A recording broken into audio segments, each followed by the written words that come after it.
Aí tudo pronto para a Santa Missa. Nona de ônibus já chegou ali também, ó. Tudo prontinho.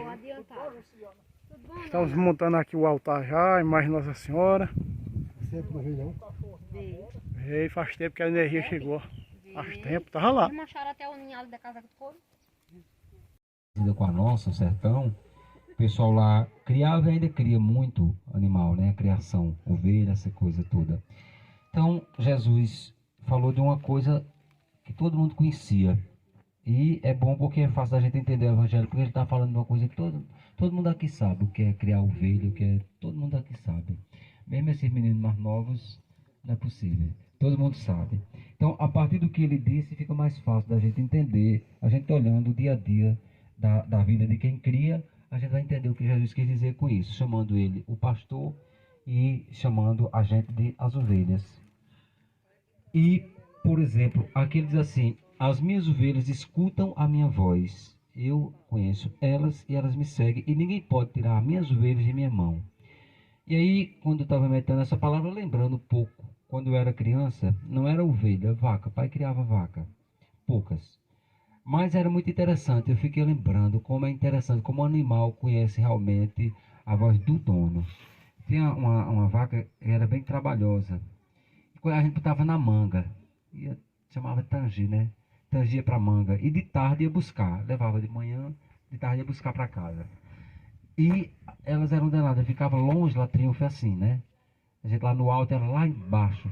Você ficava com preguiça, o cabo novo tem preguiça de mexer com certas coisas, né? Aí eu, na porteira, chamando, e cadê que ela vinha?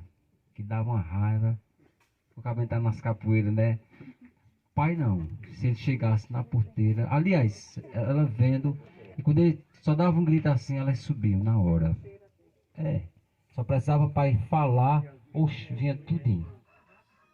Já eu, aí foi me ensinando assim, você leva, como ele me ensinou, você leva uma espiga de milho, foi, que é gado que gosta de milho, né? Você vai, chama, vai dar, ela vai, todo dia você tem que fazer isso, eu fiz.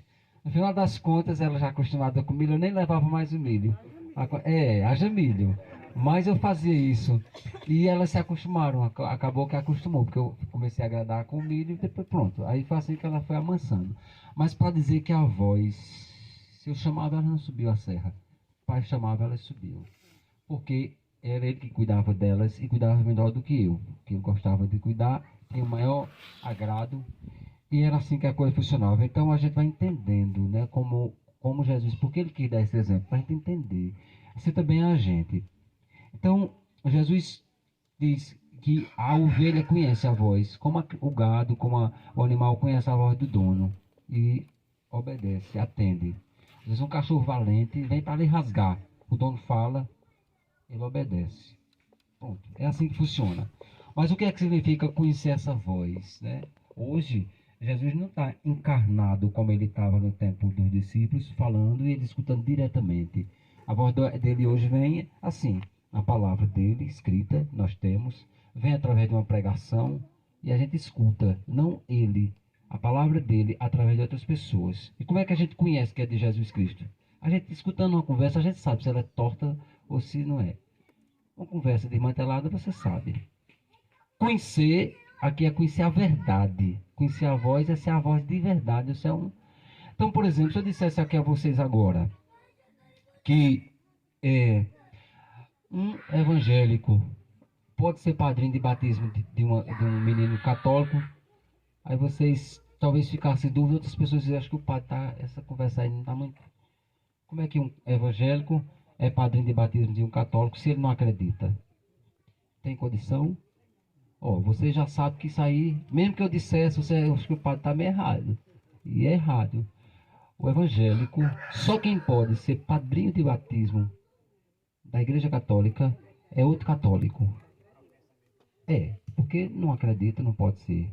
Então veja, se eu dissesse uma coisa dessa, vocês tendo a noção e saber que essa voz aqui está errada, não é? Não é a voz da verdade. Entenda o que é que ele quer dizer, que é a verdade. A voz dele é a voz da verdade. Se eu dissesse aqui a vocês agora, olha, qualquer pessoa, não se preocupe não precisa se confessar não. Qualquer um agora pode comungar. Vocês não iam achar estranho não? Então, conhecer a voz dele é conhecer a verdade da palavra. Se uma pessoa dissesse isso, mesmo o padre, gente, que negócio é esse que a gente não precisa mais se confessar? Então, esse conhecer a voz é se essa voz ela é verdadeira ou não é. Por isso que quando o pessoal diz assim, o mundo vai se acabar. Quando foi a passagem, quem é desse tempo, como eu, quando foi chegar o ano 2099, o povo endoidou. Inventaram uma conversa que o mundo só ia até 2000 e ia se acabar. Aí o povo endoidou. Olha, quem é que sabe quando é que o mundo vai se acabar? Aí quem tem juízo, sabe que uma conversa dessa é sem futuro. Porque ninguém sabe quando é que o mundo vai se acabar. Ele disse na Bíblia, ninguém sabe. Só Deus. Então tem conversa que você já sabe que é atrapalhada. Uma pessoa que tem cabeça, ela sabe que as conversas, quando é a voz que vem de Deus, quando não vem. É isso que ele quer dizer. Então conhecer, agora se a gente não conhece, para conhecer. Boa tarde a todos. Boa tarde. Bem, a minha história vocês já sabem o que aconteceu comigo, né? Mas eu vou apenas resumir para não ficar longo. Quando eu fui ao médico com fortes dores, aí o médico fez um exame e disse que eu estava com tumor. E geralmente quem está com tumor, vem o que na cabeça? Câncer, né? Aí eu falei assim, e agora, mãezinha? A Senhora das Graças.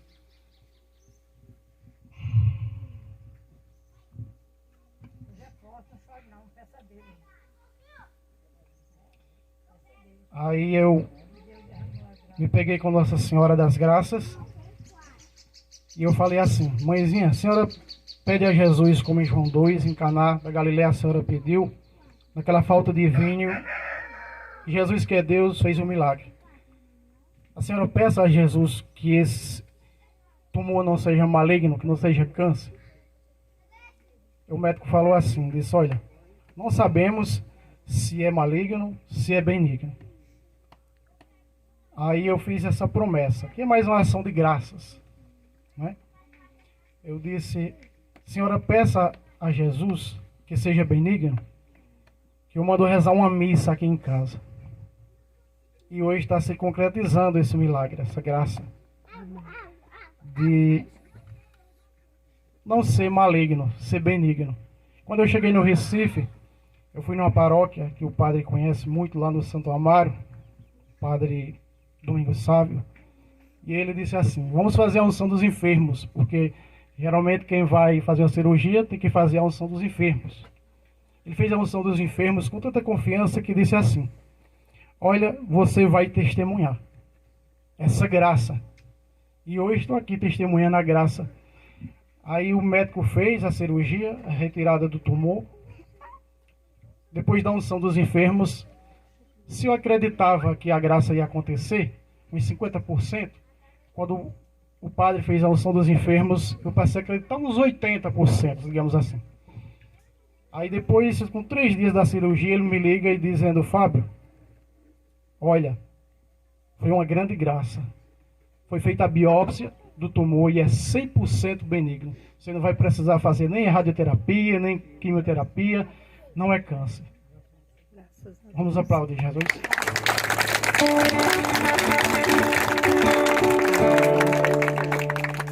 Depois da bênção final, não sai ninguém que a gente vai tomar um refrigerante, tá certo?